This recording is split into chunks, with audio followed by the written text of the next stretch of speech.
దేవుడు నడిచిన సాయంత్రం నామంలో ఒక విషయాన్ని మాట్లాడుకొని మనలో అర్థం చేసుకుని నామంలో ప్రభువు జరగడానికి ప్రయత్నం చేద్దాం. శ్రమలో మనము ఆలోచించే భాగము ఆత్మానుసారమైన మనుషులు ఎవరు, లేకపోతే ఆత్మ సంబంధమైన మనుషులు ఎవరు. రోమిల రాసిన పత్రిక 8వ అధ్యాయం 5వ వచనం మరియు 6వ వచనం. రోమిల రాసిన పత్రిక 8వ అధ్యాయం 5, 6వ వచనం.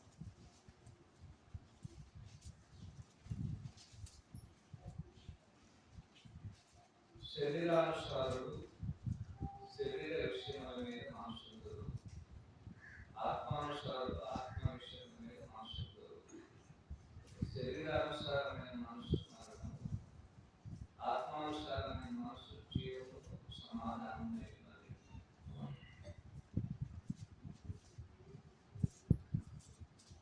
శరీరానుసారమైన మనసు, ఆత్మానుసారమైన మనసు ఎప్పుడూ ఒకదానికి ఒకటి వ్యతిరేకమైనది.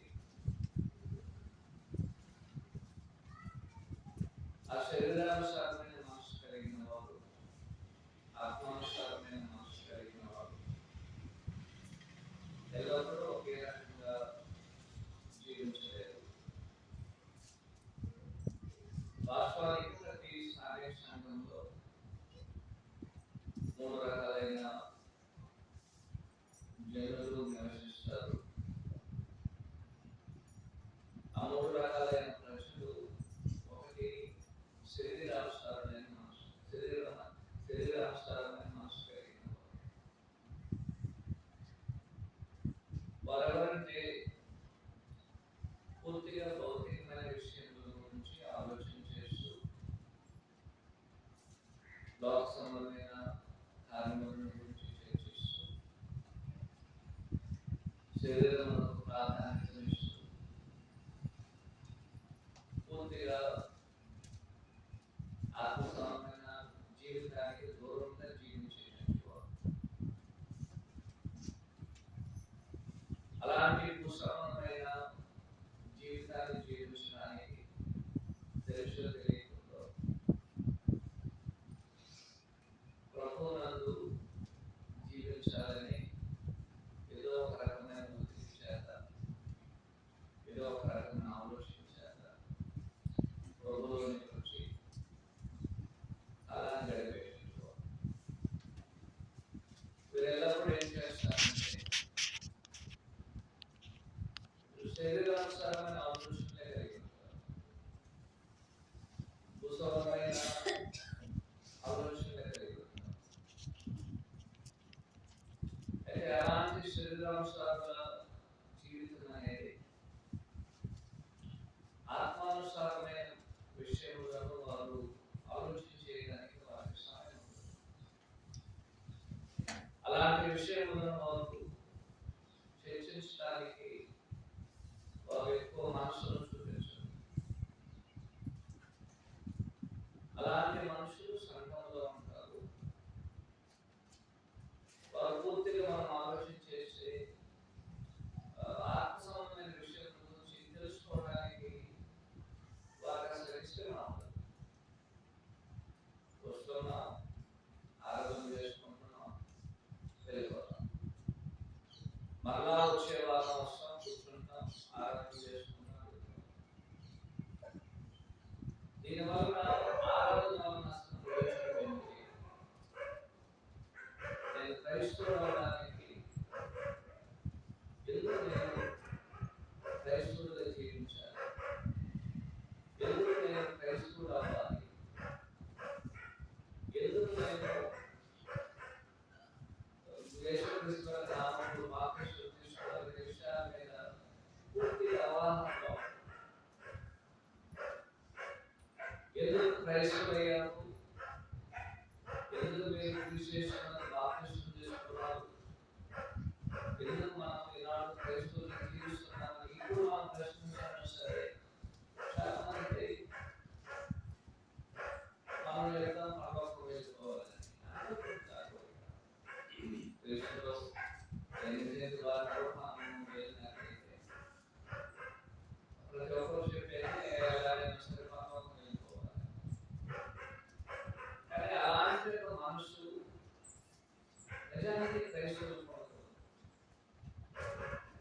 ఎవరైనా సరే బాహ్యమైన విషయాలు ఎక్కువ ప్రాధాన్యత ఇవ్వరు. జీవితాన్ని భూసంబంధమైన వైఖరికి నడిపించు. వారి జీవితం అంతా మనకి ఏం తెలియజేస్తుందంటే ఏం తిన్నాం, ఏం తాగుతున్నాం, ఏం ధరించుకుంటున్నాం, ఎలా బతుకుతున్నాం, భూసంబంధం దాంతో పరిమితమైపోతుంది. అలాంటి పరిమితులతో మనం జీవించినట్లయితే మనము శరీరానుసారమైన మనుషులమే. అలాంటి శరీరానుసారమైన మనసు దేవుని అంగీకరించుకోవాలి. యేసుక్రీస్తునందు కోరుకోబడినది కావాలి. అలాంటి క్రైస్తవత్వమునకు దూరమైనది. మనం ఒకవేళ అలాంటి మనసుతో దేవుని యొక్క సన్నిధికి అలాంటి ఆలోచనలతో క్రైస్తవత్వాన్ని మనం అంగీకరించుకున్నట్లయితే ఆ పొరపాటును గుర్తించి మనం సరి చేసుకోవాలి. లేనట్లయితే మనకి దానివల్ల ఉపయోగం లేదు. ఎందుకంటే ఆయన తెలియజేస్తున్న ఒకసారి ఈ 5వ వచనం గమనించండి. శరీరానుసారులు శరీర విషయం మీద మనసులు, శరీరానుసారులు శరీర విషయముల మీద మనసులు, ఆత్మానుసారులు ఆత్మ విషయముల మీద మనసులు. ఇప్పుడు గమనించండి, శరీరానుసారమైన మనసు ఏం చేస్తుందండి? మరణము. శరీరానుసారమైన మనసు మరణము. కాబట్టి ఎందుకు అది మరణాన్ని తీసుకొస్తుందంటే, క్రిస్టియన్స్లోకి వచ్చామంటే ఏదో ఒక శరీరం యొక్క కోరిక కొరకు వచ్చేసాం. ఏదో నాకు ఆరోగ్యం బాగాలేదు, క్రిస్టియన్స్లోకి బాప్తిస్మం తీసుకుంటాం, ఏదో భూస్వామైనటువంటి ప్రయోజనాల కొరకు అంత భూస్వామైన ఆలోచించి ఆ విధంగా మనం ఆలోచించేసి వారిలో ఒకరమైతే ఈ వచనం మనకేం తెలియజేస్తుందంటే, అలాంటి మనసు కలిగి మనము ప్రభువులోనికి ఉన్నాం, ప్రభువులో జీవిస్తున్నట్లయితే, అలాంటి వారుగా మనం ప్రభువులో ఉన్నట్లయితే తొలుగు అది మరణానికి కనిపిస్తుంది. ఏ మరణం ఇది? భూసంబంధమైన మరణం గురించి ఆయన మాట్లాడలేదు. ఈ మరణం అనేది నిత్య మరణం. ఈ మరణం అనేది నిత్య నరకము. దానివల్ల మనుషునికి ఏ విధమైన ప్రయోజనం అనేది ఉండదు. రెండోది గమనించండి, సంఘంలో రెండో రకమైన ప్రజలు ఉంటారు, క్రిస్టియన్స్. వారెవరంటే ఆత్మానుసారులైన మనసు కలిగినటువంటి వారి ఆత్మానుసారమైన మనసు ఏం చేస్తుందంటే ఎల్లప్పుడూ ఆత్మ సంబంధమైన విషయముల మీదే దృష్టి చూస్తుంది. నేను క్రిస్టియన్స్లోకి రావడానికి గల కారణము నా ఆత్మ సంబంధమైనటువంటి జీవితాన్ని సరి చేసుకోవడానికి. మనకి భూసంబంధమైన జీవితం అనేది ఒకటి, ఆత్మ సంబంధమైన జీవితం అనేది ఒకటి. మన యొక్క భూసంబంధమైన జీవితము వేరే కాదు, ఆత్మ సంబంధమైన జీవితం వేరే కాదు. ఈ రెండింటిని ఒకటిగా చేసి అది శరీర సంబంధమైన జీవితం అయినా సరే దాన్ని ఆత్మానుసారమైన జీవితంగా మలుచుకునేటువంటి వాడే ఒక క్రైస్తవుడు. ఆత్మానుసారమైన మనసు కలిగిన వారు ఏం చేస్తారంటే ఆత్మ సంబంధమైన విషయముల మీద మనసు వస్తారు. దాని అర్థము తనకు ఒక ఆత్మ ఉన్నదని, ఆత్మ దేవుని వలన అనుగ్రహించబడినదని, ఆత్మకు ఒక నివాసం ఉన్నదని, అది తాత్కాలికమైన నివాసం అనేది శరీరము. ఈ శరీరం అనేది ఒకరోజు శిథిలం అయిపోతుంది, నశించిపోతుంది. తర్వాత యొక్క శరీరం అనేది మనకు అవసరం లేదు. అది నిత్యమైనటువంటి ఒక ఒక ఒక ఒక శరీరాన్ని ధరించుకుంది. ఆ శరీరాన్ని ధరించుకున్నటువంటి ఈ ఆత్మ విశ్రాంతి అవసరం. అది పరలోక విశ్రాంతి కోరుకునేటువంటి. ఇప్పుడు మన శరీరం ఉంది, శరీరానికి మా ఏం అవసరము? విశ్రాంతి అవసరం. విశ్రాంతిని మన శరీరానికి ఇవ్వకపోయినట్లయితే దానివల్ల శరీరం నశించిపోతుంది. అలాగే ఆత్మకి మనము విశ్రాంతిని కోరుకోవాలి. అది పరలోకమందున్నది. అలాంటి పరలోక సంబంధమైన విషయములై, దేవుని విషయమై, యేసుక్రీస్తు వారి విషయమై ఎల్లప్పుడూ ఆలోచన చేసేవారు. దేవుని గురించి పోయిన వారంలో ఇన్ని సందర్భాలు మనం ఆలోచన చేశాం. యేసుక్రీస్తు వారి గురించి ఇన్ని పోయిన 6 రోజుల్లో ఎన్నిసార్లు ఆయన గురించి జ్ఞాపకం చేసుకున్నాం. మన ఆత్మకి అంటే ఒక శరీరానికి ఆహారం ఎలాగైతే అవసరమో అలాగే మన ఆత్మ కూడా ఆహారం అవసరం. ఆహారం అనేది దేవుని యొక్క వాక్యం. ఆ వాక్యాన్ని ఎన్ని సందర్భాల్లో దేవుని యొక్క వాక్యాన్ని మన ఆత్మకు అందించాము మనం మనుషులు. ఎన్నిసార్లు పోయిన వారంలో దేవునికి మనం పాటలు పాడడం, ఆరాధన సోమవారం నుంచి శనివారం వరకు వెళ్ళిన వారు. ఎన్ని సందర్భాలు దేవుని యొక్క వాక్యాన్ని చదివాం, ఎన్ని సందర్భాలలో మనము దేవునికి ప్రార్థన చేశాం, ఎన్ని సందర్భాలలో పరలోకం వెళ్ళాలనే కోరిక కలిగింది, ఎన్ని సందర్భాల్లో దేవుడు ఎవరు, ఆయన గురించి తెలుసుకోవాలని, ఆయన స్వభావం గురించి మనం విచారించాం. యేసుక్రీస్తు వారి గుణాతిశయముల గురించి ఎన్ని సందర్భాల్లో మనం చదివాం. పరలోకం వెళ్ళాలంటే అక్కడ నాకు ఏది అవసరమని ఎన్ని సందర్భాల్లో మనం ఆలోచన చేశాం. ఆత్మానుసారమైన మనసు కలిగినటువంటి వారు వీటన్నిటిని ఆలోచన చేస్తారు. అలాంటి వాటి కొరకు వారు వెతుకుతారు. కొలస్సీ 3వ అధ్యాయము 1వ వచనం 2వ వచనంలో ఆనాడు కొలస్సీ సంఘానికి పౌలు గారు పత్రిక రాస్తూ ఆయన తెలియజేసినటువంటి ఒక సందేశాన్ని ఈ సందర్భంలో మనం చదువుతున్నాం. 3వ అధ్యాయము 1వ వచనము, మీరు క్రీస్తు కూడా లేపబడిన వారైతే పైనున్న వాటినే వెతుకుడి, అక్కడ క్రీస్తు దేవుని కృపాసన కూర్చుని ఉన్నాడు. పైనున్న వాటి మీద కానీ భూసంబంధమైన వాటి మీద మనస్సు పెట్టండి. ఏలైనా మీరు వృద్ధి పొందుతుంది, మీకు జీవము క్రీస్తు కూడా దాచబడి ఉన్నది అని చెప్తున్నాడు. గమనించిన 3వ వచనం 1వ వచనంలో మీరు క్రీస్తు కూడా లేపబడి ఉన్నట్లయితే యేసుక్రీస్తునందు మీరు బాప్తిసం పొంది మనము లేపబడి ఉన్నట్లయితే, బాప్తిసం తీసుకుని మనం ఉన్నట్లయితే అలాంటి వారు ఏం చేస్తారంటే పైన వాటిని ఆలోచన చేస్తారు.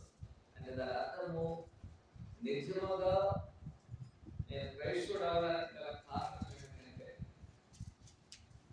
నా యొక్క శరీరం యొక్క కోరికలను చంపేసి ఇక మీదట నేను నా యొక్క శరీరం యొక్క కోరికలు నెరవేర్చడానికి మరియు లోక సంబంధమైన జీవితాన్ని జీవించుకున్నట్లు నేను ఇక మీదట జీవించదని తన పాపములకు స్వస్తి చెప్పి, పాపమును ఇక మీదట నేను చేయను, ఇక మీదట నేను నీతినే యేసుక్రీస్తు వారి యొక్క మార్గంలోనే నేను జీవిస్తానని ఎంతమంది అయితే విశ్వాసం ఉంచి అదే నిజమైనదని గుర్తించి యేసుక్రీస్తులోనికి బాప్తిసం పొంది ఉన్నారో వారందరూ ఏం చేస్తారంటే పైన ఉన్న వాటిని వెతుకుతారు. అక్కడ పైన ఉన్నది ఎవరున్నారు అని తెలియజేస్తున్నారు. గమనించండి. ఒకటి అక్కడ ఎవరున్నారంటే యేసుక్రీస్తున్నారు. రెండోది అని చెప్తున్నాడు, యేసుక్రీస్తు తండ్రి కుడి పార్శ్వమున ఉన్నారు. మూడోది గమనించండి, పైన పరలోకం ఉన్నది. ఆ పరలోకంలో పరలోకం గురించి మనం వెతుకుతాం. అది తెలియజేసేటువంటి సందేశం అది. కాబట్టి ఆత్మానుసారమైన మనస్సు కలిగిన వారు ఏం చేస్తారంటే పైన వాటిని వెతుకుతారు. పైన వాటి కొరకు ఏం మనం ఎప్పుడు చనిపోయినా సరే, ఎప్పుడు మనం మరణిస్తామో మనకు తెలియదు. నేను ఎప్పుడు మరణించినాను, ఎప్పుడు నేను ఈ లోకాన్ని విడిచిపెట్టినాను, నేను చనిపోయిన తర్వాత ఆ నిత్యమైన పరలోకానికి వెళ్ళాలనే కోరికను కలిగి ఉన్నటువంటి వారు ఆత్మానుసారమైన మనుషులు. అలాంటి కోరిక మనకు ఉన్నదండి. అలా ఉన్నట్లయితే మనము ఆత్మానుసారమైన మనుషులు. కాబట్టి సంఘంలో 2 రకాల ప్రజలు ఉంటారు. శరీరానుసారమైన మనసు కలిగిన వారు వారెల్లప్పుడూ శరీర విషయంలో ఆందోళన చెందుతూ మనము ఏమి సంపాదించుకోవాలి, దేన్ని ఏం పూజించాలి, ఏమి త్రాగాలి, ఏం ధరించుకోవాలి, మనం ఎలాగా సోషల్ స్టేటస్ పెంచుకోవాలి అనే భూస్వరమైన విషయాల గురించి ఆలోచన చేసేటువంటి వారు క్రైస్తవులు చెప్తున్నటువంటి వారు. రెండో రకమైన ప్రజలు ఎవరంటే వారు భూసమంగా జీవిస్తారు. వారికి ఆహారం అవసరము, వారికి వస్త్రాలు అవసరము, వారికి ఇల్లు అవసరము, వారికి సోషల్ స్టేటస్ కూడా అవసరము. అంటే వారికి ధనము ఐశ్వర్యం కావాలి. అయినను సరే వాటి గురించి పెద్దగా పట్టించుకోలేదు. వాళ్ళు ఏం చేస్తారంటే దేవుడు మనకి ఇస్తాడు అనే ఒక ఆలోచన కలిగినట్టు. దేవుడు నాకు ఇవ్వకపోయినా సరే దాని గురించి ఆలోచన లేదు. ఎలాగో నేను సంపాదించుకోలేకపోయాను, ఎలాగో నేను వీటిని పొందలేకపోయానని ఒక మనస్పాతం కలిగి లేనట్లయితే నాకు ఇవన్నీ దొరకడం లేదని బాధ దుఃఖము లేనట్లయితే వారు ఏం చేస్తారంటే వారు మొదటగా దేవుని రాజ్యము నీతిని వెతకడానికి వారు సమయం కేటాయించి వారు తర్వాత భూసంబంధమైన వాటి విషయంలో వారు ఆలోచన చేస్తారు. అలాంటి వారు ఉన్నారు. మూడో రకమైన ప్రజలు కూడా సంఘంలో ఉంటారు. సంఘంలో రెండు రకాల ప్రజలు చూసాం. ఒకటి శరీరానుసారులు, రెండు ఆత్మానుసారులు. ఈ ఆత్మానుసారుల యొక్క పరిస్థితి ఏ విధంగా ఉంటుందో గమనించండి. నేను ఆత్మానుసారంగా జీవిస్తే ఏం జరుగుతుంది? రోగదర్శనం 8వ అధ్యాయము 5-6 వచనాలలో ఏం జరుగుతుందో గమనించాలి. శరీరానుసారులు శరీర విషయమై మనసుంతులు, ఆత్మానుసారులు ఆత్మ విషయమైన మనసుంతులు. శరీరానుసారమైన మనసు మరణము. 6వ వచనం గమనించండి. ఆత్మానుసారమైన మనసు జీవమును సమాధానమునై ఉన్నది.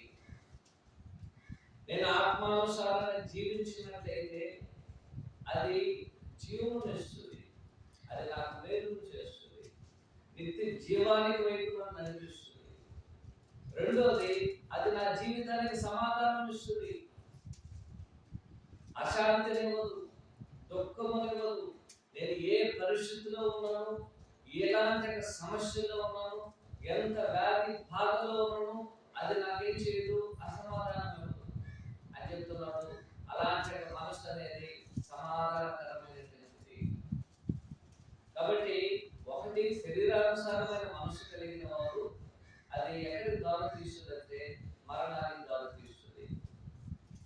రెండోది, ఆత్మానుసారమైన మనసు కలిగిన వారికి జీవితం ఏం చేస్తుందంటే అది జీవమునకు సమాధానమునకు నడిపిస్తుంది. అలాంటి జీవితం ఏం చేస్తుంది? మనల్ని జీవానికి సమాధానానికి నడిపించాలి.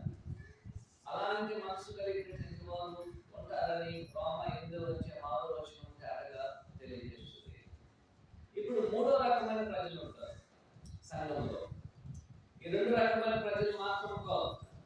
సంఘంలో మనం చూడడానికి ఈ రెండు రకాలైన వారు మాత్రం ఉంటారు. మూడో రకమైన ప్రజలు ఉంటారు.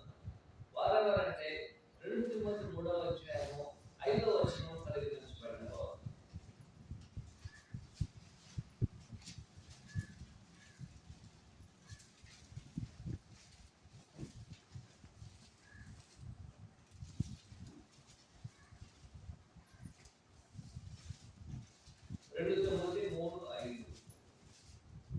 పైకి భక్తి కలిగిన వారై ఉండి దాని శక్తిని ఆశ్రయించిన వారై ఉన్నారు, ఇటు వారికి విముఖుడై ఉన్నారు. ఇక్కడ మూడో రకమైన ప్రజలు సంఘంలో ఉంటారు. వారు ఎవరంటే పైకి భక్తి కలిగిన వారుగా కనబడతారు. పైకి ఏం చేస్తారు? వారు భక్తి కలిగిన వారుగా కనబడతారు, కానీ వారు ఏం చేయడం లేదు, శరీరానుసారంగా జీవిస్తారు. పైకి తాము భక్తి పరులుగా కనబడతారు. పైకి భక్తి కలిగిన వారు వలె ఉండి దాని శక్తిని ఆశ్రయించిన వారై ఉంటారు. పైకి చూస్తే ఆత్మానుసారమైన జీవితం ఉన్నట్లుగా కనబడుతుంది, కానీ వాస్తవానికి వారు జీవించే జీవితం ఏ విధంగా ఉంటుంది? శరీరానుసారమైన జీవితం. ఇలాంటి క్రైస్తవులు దేవుని యొక్క గ్రంథమందు అనేక మంది ఉన్నారు, అనేకమైన సంఘాలు ఉన్నాయి, అనేక మంది మనుషులు ఉన్నారు. వీరేం చేస్తారంటే పైకి క్రైస్తవులుగా కనబడతారు. అయా మేము క్రైస్తవులమే. ఎలా ఉన్న క్రైస్తవులము? పైకి భక్తిని కనపరుస్తారు. ఉదాహరణకి ఆరాధనకు వస్తారు, దేవునికి పాటలు పాడతారు, దేవునికి ప్రార్థన చేస్తారు, మరియు దైవ కార్యక్రమాల్లో పాల్గొంటారు. అవన్నీ చేయాలి, అవసరమైనటువంటిదే. కానీ అంతకే పరిమితం, దానికే పరిమితం. వారు ఏం చేస్తారంటే పైకి భక్తిని కనపరుస్తారు. నేను భక్తి పరుడుగా కనపరుచుకోవడానికి ఏం చేయవలేమో వారు చేస్తారు. అలాగే నానాడు ఏం చేశారు? అనేక మంది క్రైస్తవుల సంఘంలో ప్రత్యేకించి చెప్పేసి సంఘంలో ఉన్నారు. వారు పైకి భక్తి కలిగిన వారి వల్ల ఉండి దానికి శక్తిని ఆశ్రయించినటువంటి వారు. ఆ భక్తి అనేది ఉన్నట్లయితే ఏం చేయాలంటే ఆ భక్తికి ఆత్మసంబంధమైన జీవితం వైపు నడిపించాలి. కానీ ఎక్కడ ఉన్నటువంటి వారు ఏం చేస్తారు? పైకి మాత్రమే భక్తిని కనపరుస్తారు, కానీ లోపల మాత్రమే ఉంటుంది అంత శరీర సమమైనటువంటి జీవితమే. శరీర సమమైనటువంటి జీవితం. ఒక కాలమునకు, ఒక సమయమునకు, ఒక సందర్భమునకు తమ యొక్క భక్తిని ప్రదర్శించేవారు. ఒక సమయం వచ్చింది, భక్తిని ప్రదర్శిస్తారు.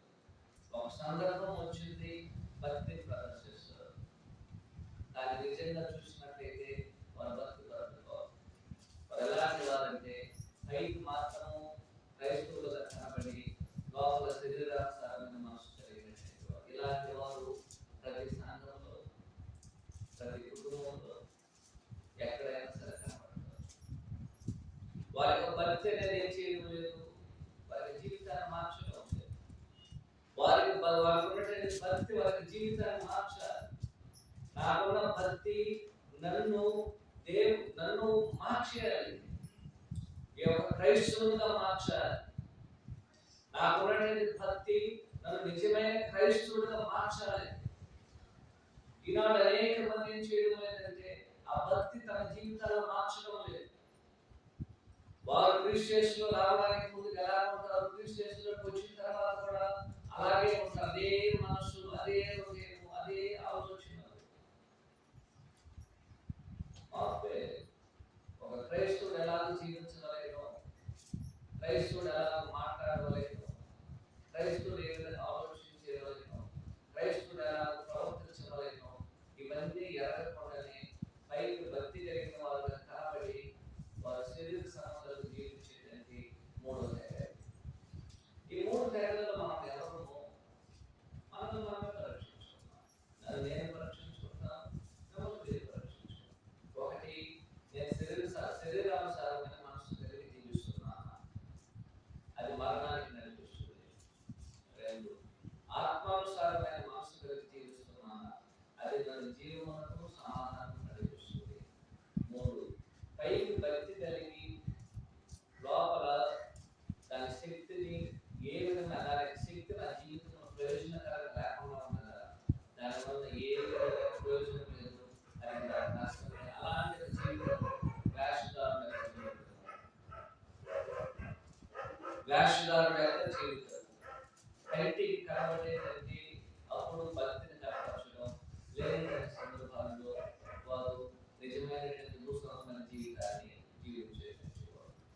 ఇలా ఏ సందర్భంలో మనం ఏం చేయబోతున్నామంటే, మనము మొదటి భాగాన్ని, మూడవ భాగాన్ని తీసేసి శరీరానుసారమైన మనసు కలిగిన వారు ఎలా ఉంటారు, మరియు పైకి భక్తి కలిగిన వారు ఎలా ఉంటారు మనము ఎదిగినటువంటి వారు. శరీరానుసారమైన మనసు ఏం చేస్తుంది? అన్ని రకాలుగా శరీరాన్ని గురించి, భూసారమైన వాటి గురించి ఆలోచన చేసేటువంటి వారు.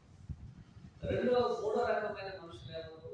పైకి భక్తి కలిగి వేషధారులు జీవించేటువంటి. ఆ వేషధారణ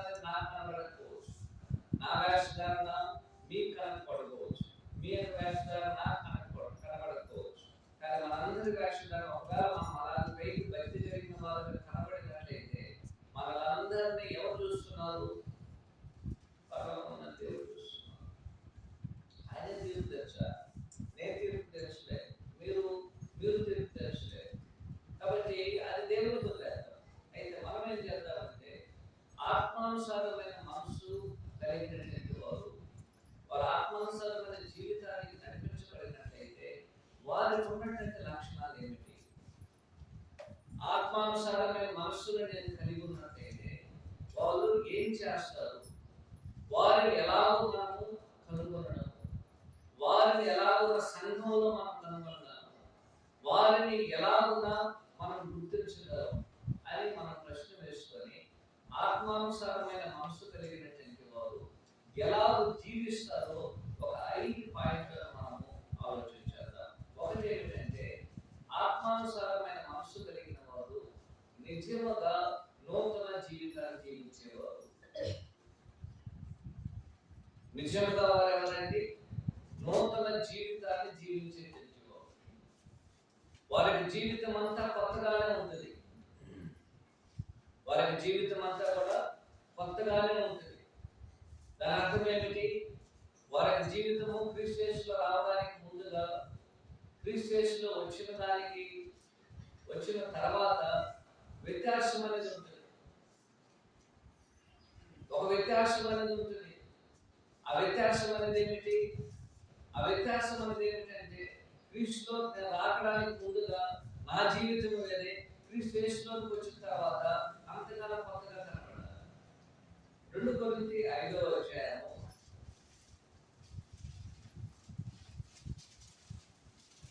15వ వచనము.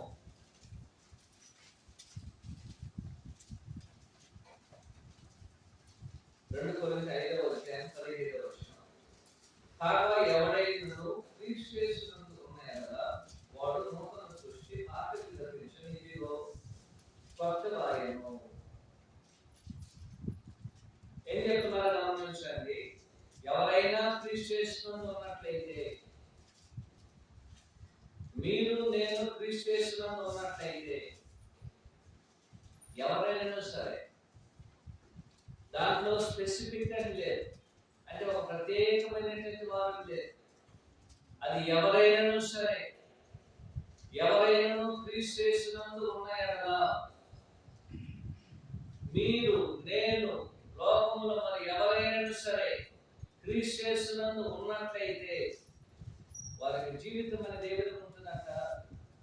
ఏ విధంగా ఉంటుందో గమనించాలి. 17వ వచనంలో అతడు నూతన సృష్టి. అతడు ఎలాంటి వాడు? నూతనంగా సృష్టించబడినటువంటి వాడు. నూతనంగా అతడు సృష్టించబడినటువంటి వాడు. ఇంకో ఆయన చెప్తున్నాడు, అతని జీవితం అంతా కూడా పాతగా అనేది తన జీవితంలో ఉండదు. సమస్తము కొత్త వాయువు. అతని జీవితంలో అన్ని నూతనంగానే ఉంటుంది. అతని జీవిత పరిస్థితులన్నీ మారిపోతుంది. ఇంతకు ముందుగా అతను క్రీస్తు యేసులో రావడానికి ముందు ఏం చేశాడంటే అతడు తన కొరకు జీవించాడు, లోకం కొరకు జీవించాడు, మరియు తన యొక్క శరీర ఆశలను నెరవేర్చుకోవడానికి జీవించాడు. కానీ క్రీస్తు యేసులోకి వచ్చిన తర్వాత అతని జీవితం అనేది ఎలా ఉంటుంది? అతని జీవితం ఎలా ఉంటుందంటే సమస్తము కొత్త అయిపోతుంది. ఇక మీద అతను చేయడు, తన కొరకు జీవించడు. సంఘానికి ఎందుకు వస్తాడు అతడు? సంఘానికి వచ్చి ఎవరో ఎక్కడ కూర్చున్నారు చూడడానికి. సంఘంలో రావడానికి కారణము సంఘములో ద్వారా నేను ఎంత హెచ్చరిక క్షేమాభివృద్ధి ఆదరణ అవుతున్నాను. సంఘంలో నాకు ఎంత మేలు జరుగుతుంది. సంఘంలో నేను కూడుకోవడం ఎంత ఆశీర్వాదకరమైనది. దేవుని తన జీవితంలో అంతా కొత్తదే, నూతనంగా జీవిస్తాడు. ఇక మీద తాను ఏం తిందాము ఏం తాగుదామని ఆలోచన లేదు. తన జీవితము మొదటగా ఏం చేస్తాడంటే అతడు దేవుని నీతిని ఆయన రాజ్యాన్ని వెతకడానికి తన జీవితంలో మొదటి స్థానాన్ని కేటాయిస్తాడు.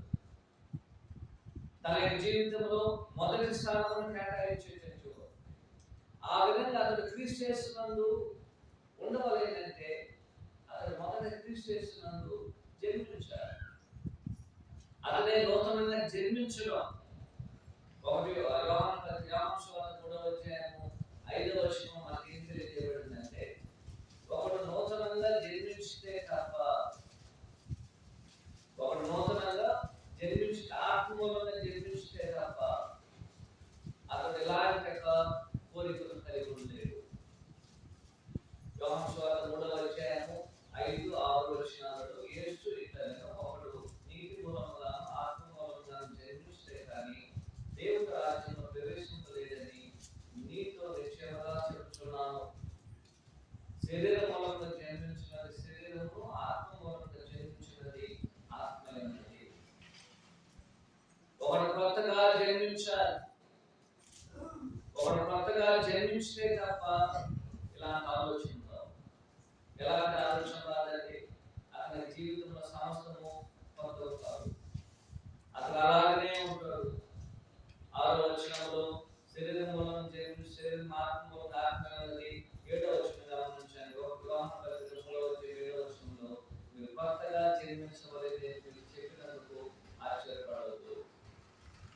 ఈ జన్మది ఎలాంటిది? ఎవరైతే కొత్త జన్మను పొందుతారో వారు మాత్రమే, వారి జీవితం మాత్రమే సమస్తం కొత్తగా ఉంటుంది. అనేక బాప్తిస్మం తీసుకుంటారు. ఎందుకు తీసుకుంటారో తెలియదు. అనేక రకాల మనుషులు ఉన్నారు. అనేక రకాల మనుషుల మధ్య మనం జీవిస్తున్నాం. బాప్తిస్మం తీసుకోవడానికి వివిధ కారణాలు ఉన్నాయి. కానీ బాప్తిస్మం తీసుకోవడానికి ఒక కారణం ఏమిటంటే, ఆ యొక్క ప్రాచీన స్వభావాన్ని సిలువ వేయడానికి, నా ప్రాచీన స్వభావాన్ని పాతి పెట్టడానికి. అంటే దాని అర్థం ఏమిటి? నేను ఇంతకు ముందుగా ఉన్నటువంటి జీవితాన్ని పూర్తిగా పాతేయడానికి, ఇక మీద నేను జీవించకూడదు. రోమిల రాసిన పత్రిక 6వ అధ్యాయం తెలియజేస్తుంది. రోమ 6వ అధ్యాయం ఏం తెలియజేస్తుందంటే, ఇక మీదట మనుషుడు అనేటువంటి వాడు ఏం చేస్తాడంటే తన జీవితంలో అంత కొత్తగా ఉంటుంది.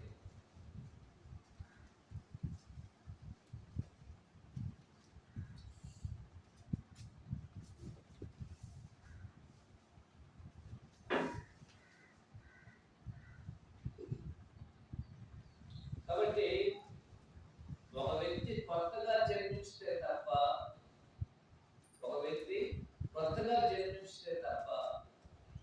కొత్త జీవితం అనేది ఏ మనుషుల్లో ఉండదు. ఒక మనుషుడు కొత్తగా జన్మించితే తప్ప నూతనంగా జన్మించాలి. అది క్రీస్తు యేసునందు జన్మించడం. ఆ విధంగా జన్మించితే తప్ప కొత్త జీవితం అనేది జీవితంలో. ఎందుకు అనేకులు ఇంకో అలాగే జీవిస్తున్నారంటే కారణము వారు నూతన కొత్త జన్మను పొందలేదు.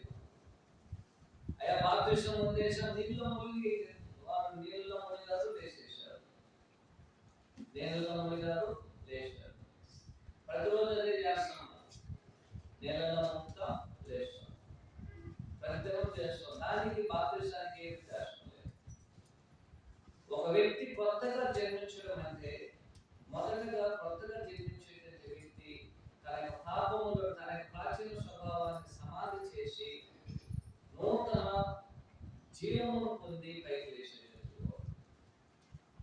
నూతన జీవము కొరకు జీవించేటువంటి వాడు. తన యొక్క జీవితంలో సమస్తం ఏ విధంగా ఉంది? కొత్తవే. తన యొక్క జీవితంలో సమస్తము నూతనమైనటువంటిదే.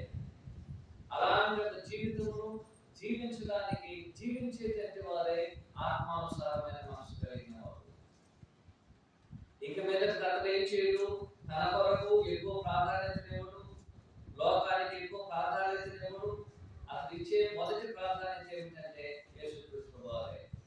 ఇంతకు ముందుగా ఏం తిన్నాం, ఏం తాగుదామని దాని కొరకు పాటలాడేటువంటి ఒక మనుషుడు క్రీస్తు యేసులోనికి బాప్తిస్మం తీసుకున్న తర్వాత దాని విషయంలో పెద్దగా అవగాహన లేదు, దాని గురించి పెద్దగా పట్టించుకోవడం లేదు. అతను దైవ కార్యక్రమాల గురించి ఆలోచన చేస్తున్నారు, దేవుని గురించి ఆలోచన చేస్తున్నారు. దేవుని ఎలాగో మనం సంతోష పెట్టాలి, దేవుని చిత్తాన్ని ఎలాగో జరిగించాలి, ఎలాగో దైవ సంబంధమైన కార్యక్రమాల్లో పాల్గొనాలి, ఎలాగో దేవుని యొక్క వాక్యాన్ని నేర్చుకోవాలని ఆలోచన మాత్రం ఉంటుంది. ఎంతకుముందు దేవుని గురించి ఆలోచన లేదు, యేసుక్రీస్తు వారిని గురించి ఆలోచన లేదు, దైవ కార్యక్రమాల గురించి ఆలోచన లేదు, దేవుని యొక్క వాక్యాన్ని గురించి అవగాహన లేదు. కానీ క్రీస్తు యేసులోని ఎవరైతే కొత్తగా జన్మిస్తున్నారో అక్కడికి జీవితం అనేది ఇక కొత్త విషయముల కొరకు, అంటే ఆత్మ సంబంధమైన విషయముల కొరకే అది ముందుగా కేటాయించేటది.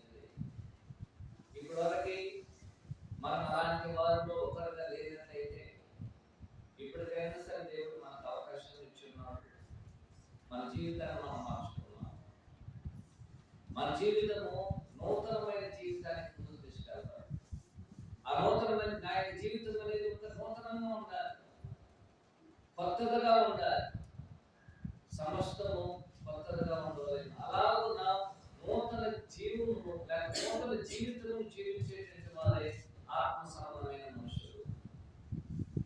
ఏ విషయాన్ని మనము ప్రతి ఒక్కరు ఏం చేయాలి, అర్థం చేసుకోవాలి. కాబట్టి ఆత్మానుసారమైన మనుషులకున్న ఒక లక్షణం, ఒక గుణం ఏమిటంటే వాళ్ళ జీవితం అనేది నూతనమైన జీవితం మనకు ముందుకు తీసుకెళ్తుంది. నూతనమైన విషయాలు తన జీవితంలో ఉంటుంది, కొత్త జీవితాన్ని జీవించేటువంటి వాడు.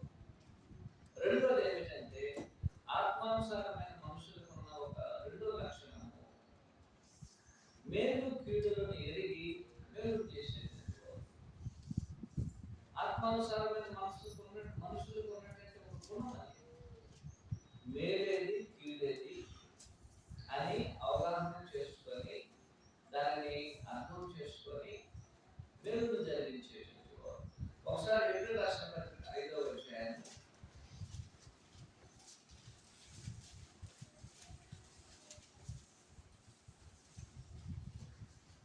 14వ వచనం. వయసు వచ్చిన వారు అభ్యాసం చేత మేలు కీడులను వివేచించుటకు సాధకం చేయబడిన జ్ఞానాలను కలిగి ఉన్నారు కనుక బలమైన ఆహారమే వారికి కలుగును. ఆత్మానుసారమైన మనస్సు కలిగినటువంటి వారికి ఉన్న ఒక గుణం ఏమిటంటే మేలేదో కీడేదో తెలుసుకున్నారు. మేలేది కీడేది అనేది మన యొక్క ఆలోచన ప్రకారం తెలుసుకునేది కాదు, మన యొక్క అవగాహన ప్రకారం తెలుసుకునేది కాదు. మేలేది కీడేదని దేవుని యొక్క లేఖనాల ప్రకారం తెలుసుకునేది.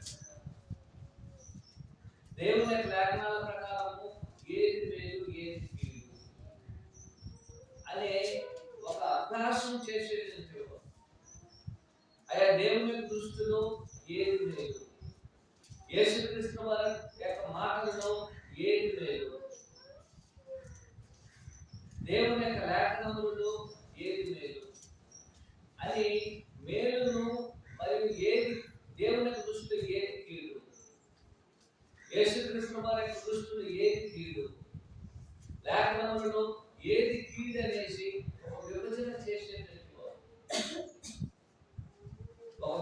చేసేటువంటి ఆలోచన కలిగినటువంటి మేలు కీడులను వివేచించేటువంటి జ్ఞానం అనేది వారికి ఉంటుంది.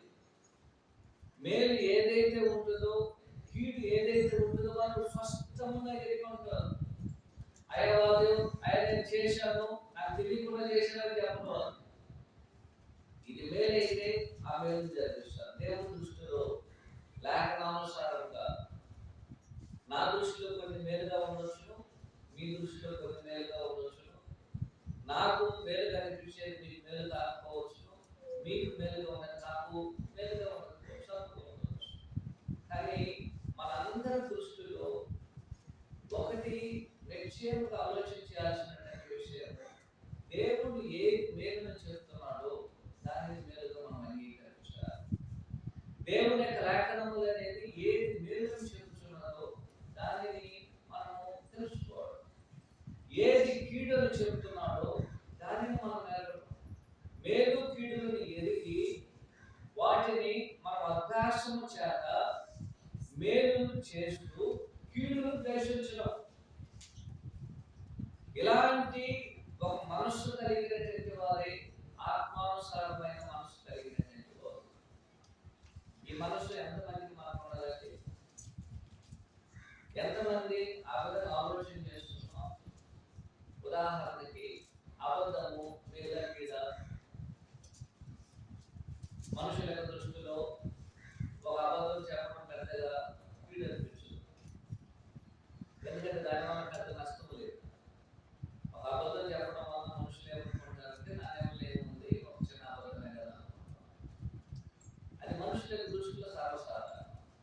కానీ దేవుడు చెప్తున్నాడు, అబద్ధం అనేది కీడు, దాన్ని చేయబాకు.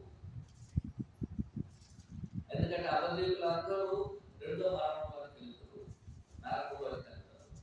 చిన్న అబద్ధం చెప్పినా, పెద్ద అబద్ధం చెప్పినా, అవసరం కొరకు చెప్పినా, అవసరం లేకుండా చెప్పినా, ఏ అబద్ధం చెప్పినా సరే అబద్ధికులు అందరూ అయా నాకు తెలియకుండా చెప్పాను, తెలిసి చెప్పినా తెలియక చెప్పిన అబద్ధం అబద్ధమే, దాన్ని మార్చలేదు. అబద్ధికులు అందరూ ఎక్కడికి వెళ్తారు? నరకంలోనికి వెళ్తారు. దేవుని లేఖనాలు స్పష్టంగానే చెప్తుంది. ఇప్పుడు మనకి ఏం చేశాము? ఇప్పుడు అయ్యా అబద్ధం చెప్పడం కీడని మనకు తెలుసు, దాన్ని మనం చెప్పకూడదు. ఎంత నష్టం వచ్చినా, ఎంత కష్టం వచ్చినా, ఎంత బాధ వచ్చినా సరే, దానివల్ల మనకి ఎంత ప్రయోజనం కలిగినా సరే అబద్ధాన్ని మనము చెప్పకూడదని దేవుని లేఖనాలు చెప్తుంది. కాబట్టి అబద్ధాన్ని చేయకూడదు, మనము చెప్పకుండా ఉండాలి. ఒక ఉదాహరణ చెప్పాను. ఈ విధంగా అనేకమైనటువంటి విషయములలో మేలు కీడులను విభజించుకోవాలి. మేలు కీడులను విభజించి మేలును జరిగించేటువంటి వారే ఆత్మానుసారమైన మనస్సును కలిగినటువంటి వారికి ఉన్న లక్షణాలు. కాబట్టి మొదటగా ఆత్మానుసారమైన మనస్సు కలిగిన వారికి ఉన్న లక్షణం ఏమిటంటే నూతన జీవితాలు జీవించేటువంటి వారు. రెండు, ఆత్మానుసారమైన మనస్సు కలిగిన వారు ఏం చేస్తారంటే మేలు కీడులను వివేచించి మేలును జరిగించేటువంటి వారు. మూడోది ఏమిటంటే ఆత్మానుసారమైన మనస్సు కలిగినటువంటి వారు ఆత్మ సంబంధమైన ఫలములను కలిగినటువంటి వారు. ఆత్మానుసారమైన మనస్సు కలిగిన వారు ఎవరంటే ఆత్మానుసారమైన ఫలములను కలిగినటువంటి వారు.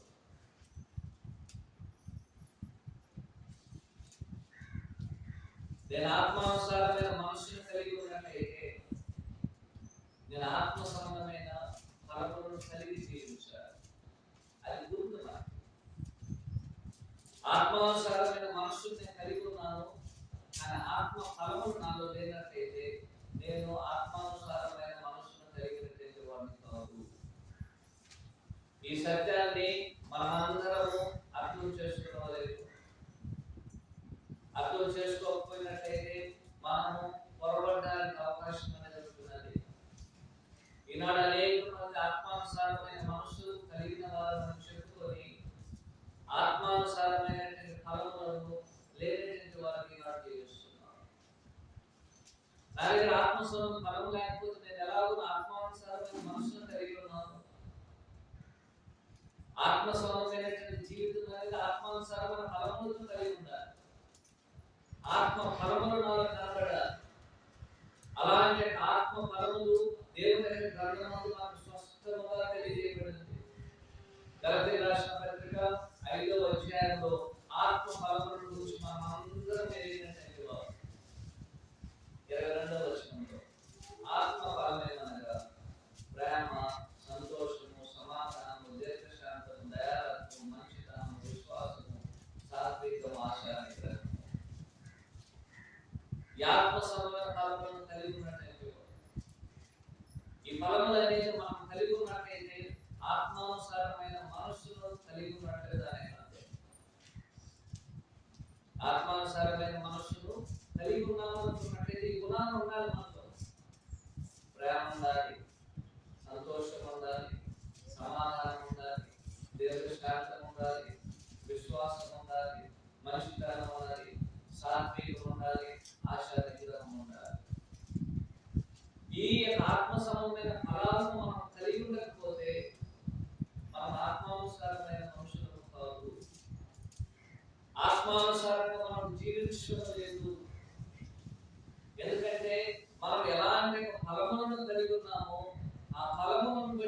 శరీరానుసారంగా మనసు కలిగిన వారమా, ఆత్మానుసారమైన మనసు కలిగిన వారమా మనకు స్పష్టంగా తెలియజేస్తుంది.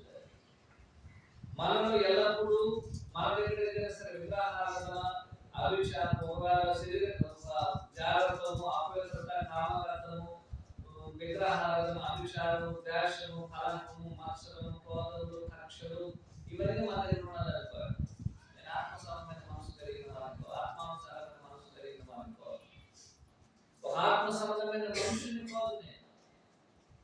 ఒక ఆత్మ సంబంధమైన మనుషునికి గుణాలు ఉండవు. ఈ గుణాలు అనేది ఎవరిలో ఉంటుంది అని చెప్తున్నారు. గమనించండి. జాగ్రత్తము, అపవిత్రత, కామకర్తము, విగ్రహాలను, అభిషేకం, ద్వేషములు, కలహములు, మత్సరములు, క్రోధములు, కక్షలు. అదే గలతీ రాసిన 5వ అధ్యాయం 19, 20, 21 వచనాలు. ఇవన్నీ నాకు ఉన్నట్లయితే నేను ఆత్మానుసారమైన మనుషుని కాదు, నేను శరీరానుసారమైన మనసును కలిగిన. ఈ సత్యాన్ని మనం అర్థం చేసుకోవాలి.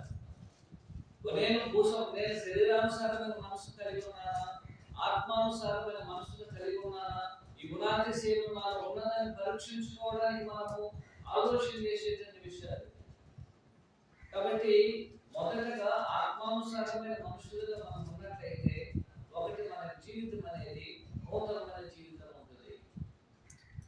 2 నేను ఆత్మానుసారమైన మనుషులుగా ఉన్నట్లయితే నేను ఏం చేస్తాను, మేలు కీడులను వివేచించి మేలును జరిగించేటువంటి వారిని. 3వది ఏమిటంటే ఆత్మానుసారమైన మనుషులకు ఉన్న మరో గుణం ఏమిటంటే ఆత్మ ఫలములను కలిగి ఉండడము.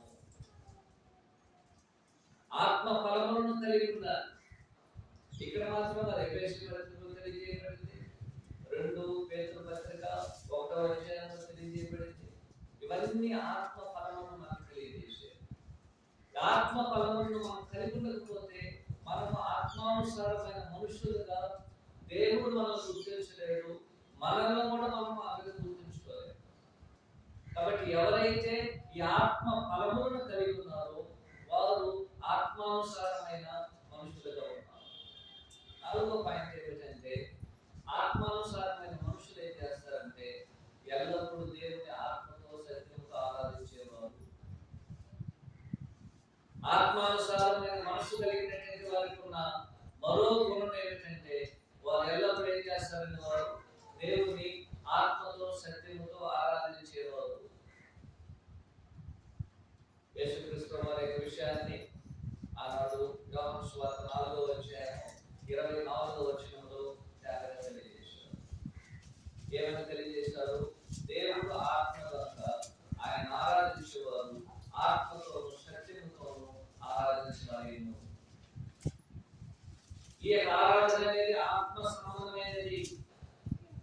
భూ సంబంధంగా మనం కూడుకున్నా సరే ఈ ఆరాధన అనేది ఆత్మ సంబంధమైనటువంటి ఆరాధన. అలాంటి ఆరాధన మనం ఏం చేయలేము, ఆత్మానుసారమైన మనుషులు చేసేటువంటి ఆరాధన ఇది. అనేక సందర్భాలలో శరీరానుసారం కలుసుకొని ఆరాధన చేయవచ్చు, అది దేవుడు అంగీకరించడం.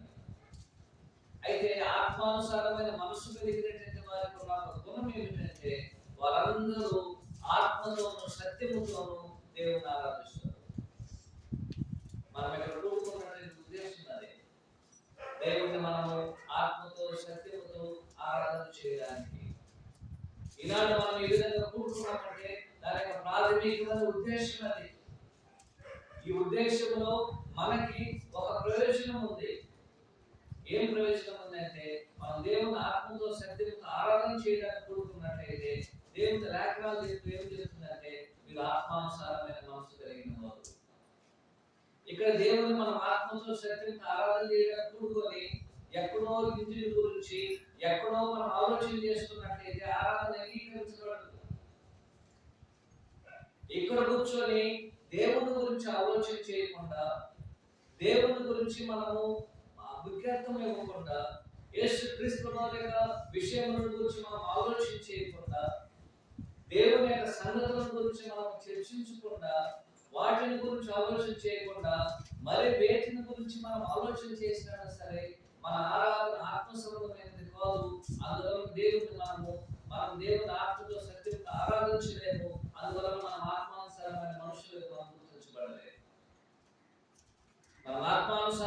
మనుషులకు గుర్తించబడడానికి దేవుడు మనకి ఇచ్చిన ఒక గుర్తు ఏమిటంటే మనమందరం దేవుణ్ణి ఆత్మతో సత్యముతో ఆరాధించగలిగాం. అది ఆత్మానుసారమైన మనుషులకు ఉన్నటువంటి ఒక గుర్తు అయి ఉన్నది. ఆ గుర్తు మీలో ఉన్నదా? ఆ గుర్తు నాలో ఉన్నదా? ఆరాధన ఒక సమయాన్ని మనం కేటాయించినట్లయితే ఆ సమయానికి అందరూ ముందు ఉండాలి, ప్రారంభం నుంచి ఉండాలి. ప్రార్థన చేయడానికి ముందుగా మనం అందరూ కలుసుకోవాలి. మనం ఏం చేస్తున్నాం? ఎందుకంటే మనము ఆరాధన పెద్దగా పట్టించుకోవడం లేదు. మన పనులన్నీ చేసేసుకొని ఆరాధనకు వస్తున్నాం. అలా చేయకూడదు. ఆత్మానుసారమైన మనుషులు ఏం చేస్తారంటే దేవుని ఆత్మతో సత్యంతో ఆరాధించడానికి వారికి ఉత్సాహం ఉంటుంది, ఆసక్తి ఉంటుంది. ఆరాధన చేయాలి, నేను ఆత్మానుసారమైన వారికి ఆత్మానుసారమైన మనస్సు వారిని ప్రేరేపిస్తుంది. ఆరాధన 6:30 గంటలకు అయినట్లయితే 6 గంటలకు అయినట్లయితే 5 నిమిషాలు ముందుగా కూర్చొని మనం ఈరోజు ఎలాగో మనం దేవుని ఆత్మసమమైన మనం దేవుని ఆరాధన చేయబోతున్నాం అని ఆలోచన ఉండాలి. కానీ మనం అనేక సందర్భాలు ఏం చేస్తున్నామంటే ఆరాధన ప్రారంభించినప్పుడు దాని గురించి ఆలోచన చేస్తాం, పాటలు పాడేటప్పుడు రెడీ అవుతాం, వాక్యం చెప్పేటప్పుడు ఇంటి నుంచి బయలుదేరుతాం, వాక్యం ముగిసేటప్పటికి ఇప్పుడు వచ్చి కూర్చుంటాం. తర్వాత ఏం చేస్తాము? ప్రోగ్రాలను కూర్చుకొని మళ్ళీ ఇంటికి వెళ్ళిపోతాం. మిగిలిన ఆరాధన ఏం చేయడం లేదు. మనం దేవుని పాటల ద్వారా మహిమపరచాలి, దేవుని ప్రార్థన చేయాలి, దేవుని వాక్యాన్ని చదవాలి, దేవుని వాక్యాన్ని వినాలి, దేవుని కాపులు చెల్లించాలి. ఇవన్నీ ఆరాధనలో ప్రాముఖ్యమైనవి. దేవునికి మనం కానుకలు చెల్లించడం ఎంత ప్రాముఖ్యమైనదో దేవునికి ప్రార్థన చేయడము, దేవునికి మన పాటలు పాడడం కూడా అంతే ముఖ్యమైనది. ఆరాధన మనకి ఈ సమయంలో ఉంటుందంటే ఎన్ని పనులు ఉన్నా సరే వాటిని వదిలిపెట్టుకొని దేవుని సన్నిధికి వస్తాం. ఒకసారి వచ్చి చూడాలి. ఆ విధంగా చేసినట్లయితే ఆత్మానుసారమైన జీవితం అనేది ఆశీర్వదించబడుతుంది. కాబట్టి ఆత్మానుసారమైన మనస్సు ఏం చేస్తుందంటే, మనస్సు కలిగిన వారు ఏం చేస్తారంటే దేవుని ఆత్మతో సత్యంతో ఆరాధన చేయడానికి తమ యొక్క సమయము, తమకున్నటువంటి పరిస్థితులను, తమకున్న జ్ఞానము, వీటన్నిటిని దేవుని కొరకు కేటాయిస్తారు. ఆ విధంగా చేసేటువంటి వారికి ఉన్నటువంటి లక్షణమే ఆత్మానుసారమైన మనుషులకున్న లక్షణం.